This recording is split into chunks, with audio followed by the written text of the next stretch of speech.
Noong 2006, nagkaroon ako ng prostate cancer na. Ngayon, nung paulit-ulit na dinalagyan ako ng catheter na hindi ako makaihi. Inopera ako doon sa FEO noong May 22, 2009. Pabalik-balik ako sa ospital na for check-up. Tuwing dalawang check-up ng isang linggo, wala rin akong walang pagbabago, lalong sumasakit. Maraming klase, mahapdi, makirot, masakit pag lumabas yung ihi ko, pag huminto yung ihi ko, masakit, makirot, ganun ho. Halos hindi ako makatulog magdamag, nagtitiis lang ako. Lagi akong nakahiga, maski na nung pumunta sila nung dito, hindi ako makatagal ng mga 10 minutes na nakaupo ng ganito. Saka yung pagpunta ko sa FEO, pag pumunta ako, gagastos ako ng 5,000 pinpunta ko. Dalawang beses ako pumunta sa loob sa linggo. Kaya ngayon, naghihirap na ako, wala na akong pambili ng gamot ko. Marami akong pinagdanan. ECG, ultrasound, urine culture, PSA.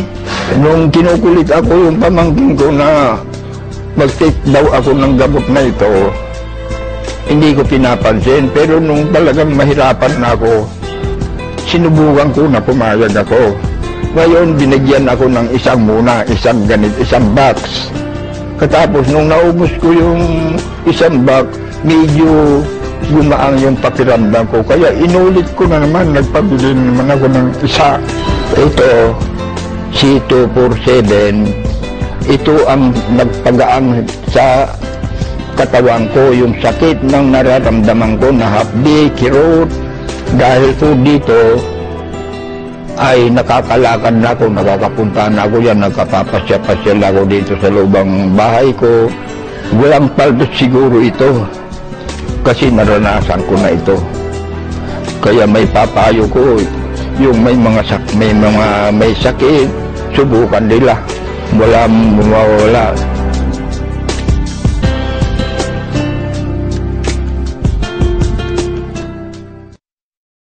Nagsimula ang sakit ko noong January 2009. Isang gabi, biglang sumakit ang aking tiyan, napakasakit. Hindi ako makagalaw, hindi ako lakad, hindi ako makakain, hindi ako makainom. So hirap talaga ako, napakasakit, parang kinurot yung bituka ko. So kinabukasan, nag-decide ako na magpa-check up agad sa doktor. So pagdating ko sa doktor, sabi niya sa akin, kailangan ko raw na mag-ultrasound. So binigyan niya lang ako ng pain reliever. Kaso lalong sumakit, lalong sumakit yung tiyan ko. So kinabukasan, nagpa-ultrasound ako kaagad. So ang resulta lumabas na meron pala akong 1.6 cm na kidney stone. So pagkatapos noon, binigay ko ang resulta sa doktor. Binalik ko ang resulta. So, sabi ng doktor, kailangan ko daw na magpa-opera. Kaso walang laser dito sa Tagbilaran. So kailangan pumunta sa Cebu. Wala ko sa kondisyon, so napakahirap, napakasakit talaga. So naalala ko yung kapatid ko na meron siyang ini-endorse na produkto. So tinawagan ko siya. Pagkatapos noon, dumating siya, nakita kami. So binigay niya sa akin yung C24/7. So sabi niya sa akin, subukan mo lang yan. Dahil makakatulong yan sa'yo. So sabi niya sa akin, inumin ko raw 6 capsules per day. Ininom ko lang yun. Kinabukasan, naramdaman ko na medyo guminawa yung pakiramdam ko. So makakain ako, makagalaw na ako. So pinagpatuloy ko lang yung pag-inom hanggang sa dumating ang 5 araw. So after 5 days, napansin ko na wala na talaga akong nararamdaman. So nag-decide ako na magpa-ultrasound ulit. So pagkalabas ng resulta, nagulat na lang ako, na-shock na lang ako na nawala na pala yung kidney stone. So sabi sa akin ng doktor, anong ginawa mo? No, sinabi ko sa niya na no, C24/7 lang to. Pagkatapos nung umuwi na ako sa amin, napakasaya ko, no, na-save ko yung pera ko para opera. So hindi na ako naoperahan. Tapos bumuti yung kondisyon ko. Napakalakas ko, bumalik yung lakas ko, napakasigla ko. So nawala lahat. So laking pasalamat ko unang-una sa AIM Global, dahil kung walang AIM Global, walang 24/7. At sa aking kapatid rin, dahil kung wala siya, hindi ako gagaling, hindi ko masubukan yung produkto.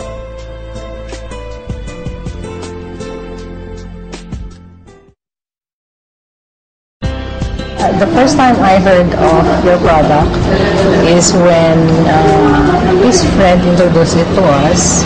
Kinuwento na sa amin yung naging effects sa kanya ng product niya. He is diabetic and he was hospitalized because he is partially blind already. May gangrene yung lower extremities niya. And na 50-50 siya sa hospital.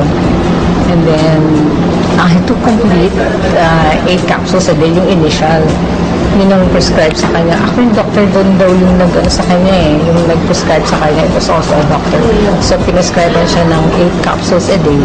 Tapos, after 3 days, nag-dry up daw yung niya, yung kanyang gangrene. So, hindi na amputate yung kanyang leg.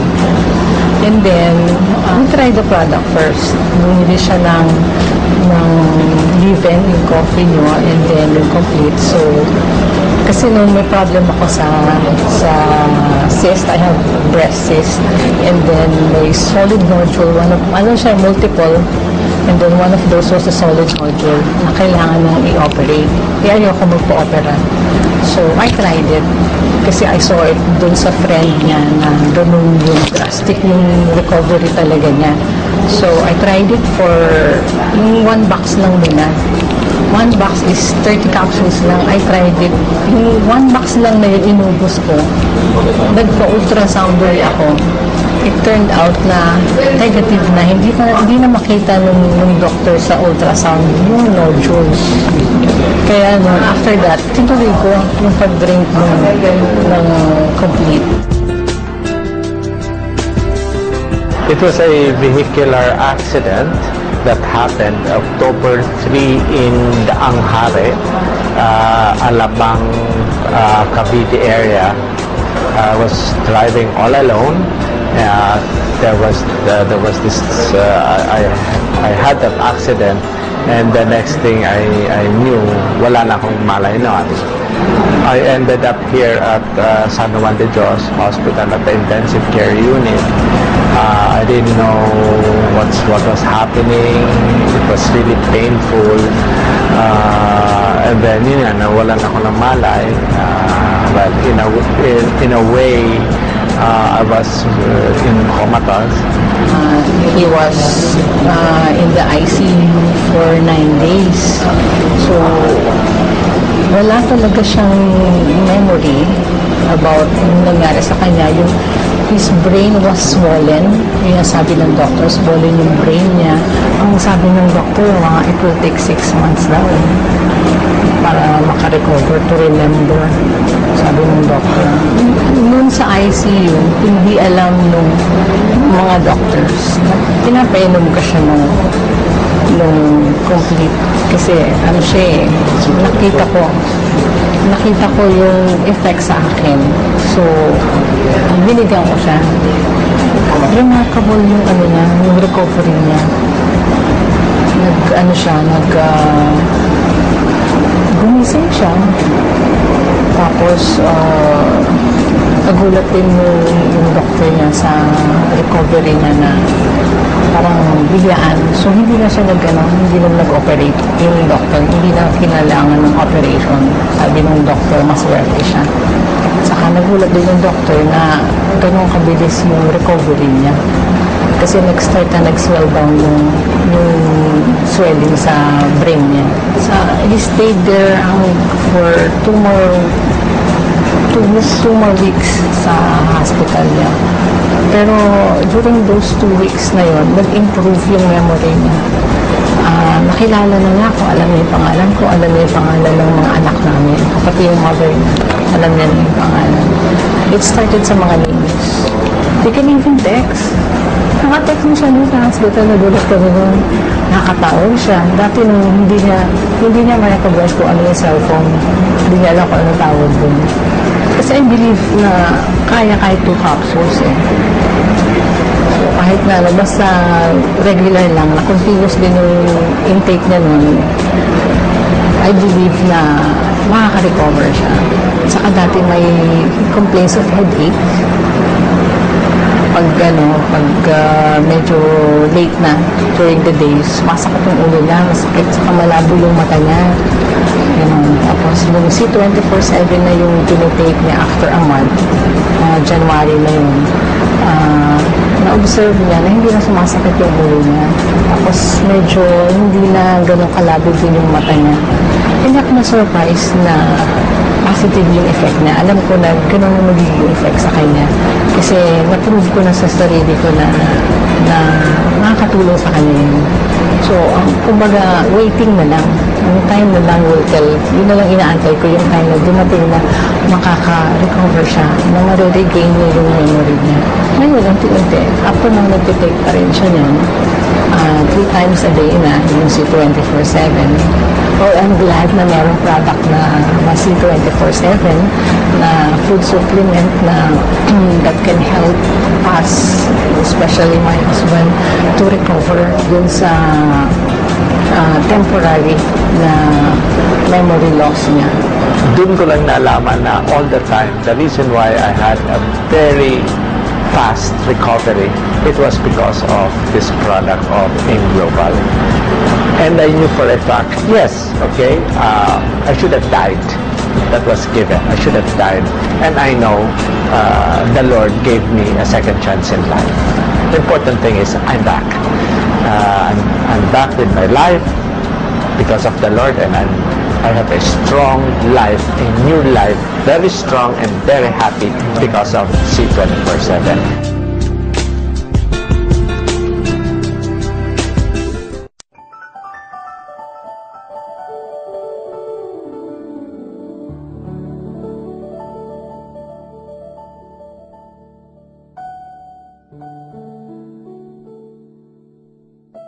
Praise God, for He gave us the breath of life, a gift precious for survival, so that we could enjoy and rejoice our existence. But when things fail us and illness occurs, how much expense would it pay for? Physically, emotionally, and so much financially. But God made a way. It was March 18, 2006, when Alliance in Motion Global Incorporated was established here in the Philippines. It also happened to be my 20th birthday. 7 months after, December that same year, I was diagnosed with an illness. I, which just seemed so active and vibrant. There was not a sign that something worse could happen. The disease, though identified, it was rare. No common medical remedy yet known. This is where all of that cost comes in. Even if I haven't witnessed it myself because I was still unaware, I learned eventually that for an average family like us, we have experienced being physically exhausted, emotionally down, and financially drained. My mother sought for every possible cure. She tried every probable treatment. But for a situation like mine, only the product of AIM Global worked out.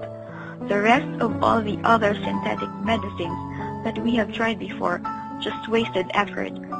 Because my mom was anxious that I needed to get well soon, she did not hesitate to try this herbal medicine.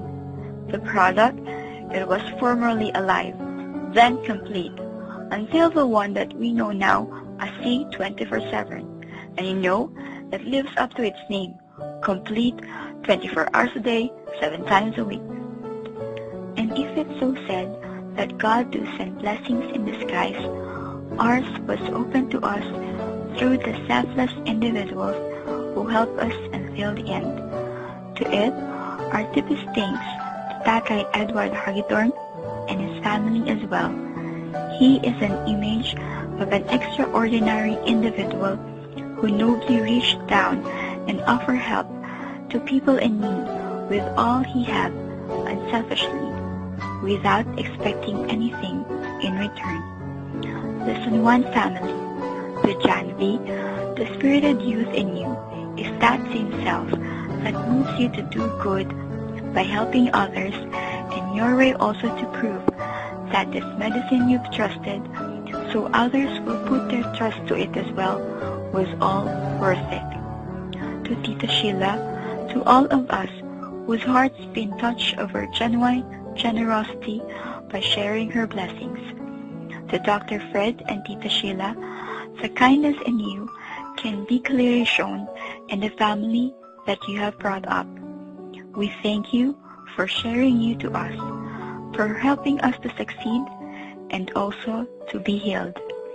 And to all those who have helped us during our worst and even until today, and assures us that they will still be there as much as they can. All of you, you are all a blessing. Nowadays, a lot of testimonies are already made known to enlighten us. As for me, I am doing my part. This is my way of saying to you all, I am here with you today, alive, all because we believed in the product. We tried it, and in the end, we prove it to ourselves. My friends, I want to share this all to you because I too have been healed. The last time, the doctor said that there is a possibility that I could remain inert for the rest of my life. But it proved them wrong. Through the power of a life, I regained strength. It did not happen all at once, but the process is slowly but surely. Little by little, the effectiveness is seen. Today, all is well. Given this opportunity, let us not think twice no more. We are confident and salute the capability of the doctors that invented this herbal medicine, and happy as well that it has been introduced here. It sure has helped a lot of sickness and will definitely be able to help more. Sabi nga nila, last January 10, 2011, ikaw na ang susunod.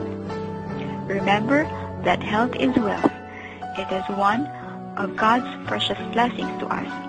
Once we've lost it, it is so hard to bring it back again. So we should take good care of it. Health is not simply the absence of sickness. It is the wholeness of our well-being. Once again, this is yours truly, Ivy Pacaldo de Maribas, saying, do stay healthy everyone, inside and out.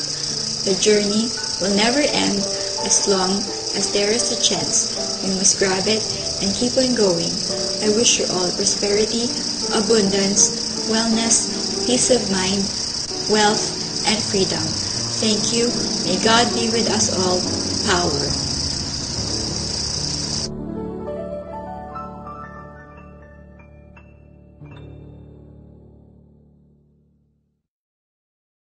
Isa po ako sa napagaling ng Complete. Yun po yung product ng Alliance in Motion Global. Actually, ang kapatid ko po ang nagsimulang gumamit noon. Nabulag po siya for several months, almost 6 months. So, nung ma-introduce sa kanya yung Complete, nag-try siya, 2 boxes lang ang ininom niya. Nakakapagtaka, nakakita ulit siya. And then, after po noon, February last year, na-diagnose po ako na mayroon akong breast cyst sa dalawa. At the same time, meron din, na-diagnose din po na meron akong scoliosis. Bedridden po ako ng 5 months. And then sabi ko, kung napagaling yung kapatid ko, bakit hindi ko itry? Nag-decide po ako na mag-take ng Complete kasi talagang sobrang hirap na. Pakiramdam ko mamamatay na ako kasi parang may nakadagan sa dibdib ko. Every time paghihiga ako, so tuwing matutulog ako, nakaupo lang ako. Nakasandal lang ako sa sofa. Hindi na ako makakain, nahihilo ako. Yung tuhod ko parang wala na, hindi ko kaya tumayo. Nang ma-diagnose po nila ako, sinabihan nila ako na magpa-opera para matanggal yung cyst. Takot po ako sa turok. So sabi ko, diretso ko. Uminom po ako ng 3 capsules every 4 hours. And then after 3 weeks po, sinubukan ko maglakad kasi nabawasan yung pain. So hinahapo ako that time. After 3 weeks po, naglakad ako, nakaabot ako ng 3 blocks away from home. Pagkaraan po, after 5 weeks, nagsimula akong mag-bike. And then hanggang sa kasalukuyan po, dire-diretso po akong umiinom. Wala na po totally yung aking cyst. Hindi ko po alam kung paano natunaw yun, pero nawala po lahat ng pain. So yung middle bone ko po na sinabi ng doktor na namamaga noong February last year, na-prevent po yung paglala. So lahat ng pain na naramdaman ko, kung mararamdaman nyo lang yung sakit, parang hinihiwa yung likod ko mula sa batok ko hanggang sa dulo sa ilalim. Para siyang hinihiwa. So, every time na huhugot ako ng paghinga ko, napakahirap para sa akin. So, nung mag-take ako ng complete, lahat po nawala. So, hanggang sa ngayon, dire-diretso po. Kaya lang ngayon, magme-maintain na lang ako. Pag nawawala po yung complete, parang nanghihina ako. So, hindi pwedeng mawala sa akin yun. Napaka-imposible na paniwalaan na ako nakabangon. Maraming hindi naniwala sa akin na ako'y gagaling pa. Salamat kay Lord na naging instrumento niya ang Alliance in Motion para makapagpagaling ng mga may sakit ng tulad ko.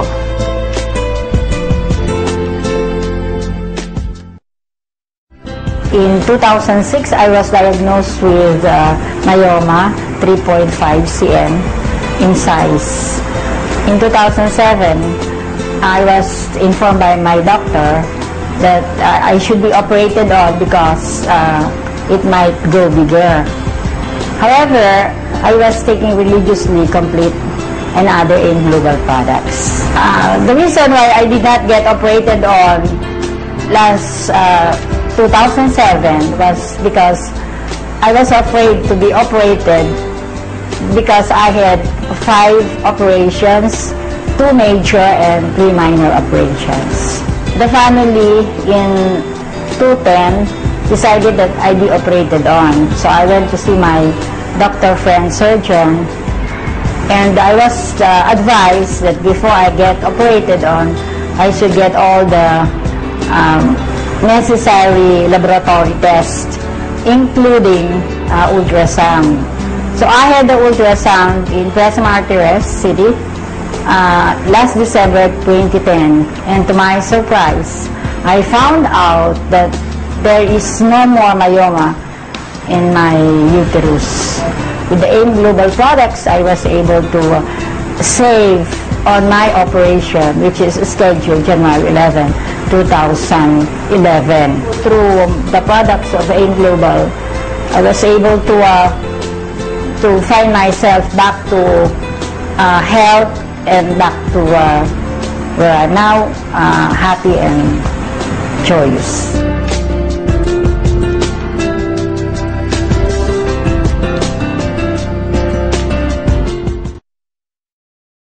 Ang aking asawa po ay isang seaman. Talagang nire-require po sila ng kanilang medical examination taon-taon. Lately na lang po na ni-require po sila na examination nila para sa Hepa B. At na-surprise po kami nang nalaman namin na reactive po pala sa kanya ang Hepa B. Nag-second opinion po kami sa ibang doktor, and then sinabi na wala nang kagalingan ang Hepa B. Last November po, nagkaroon po ulit siya ng medical examination bago po siya umakyat ulit ng barko.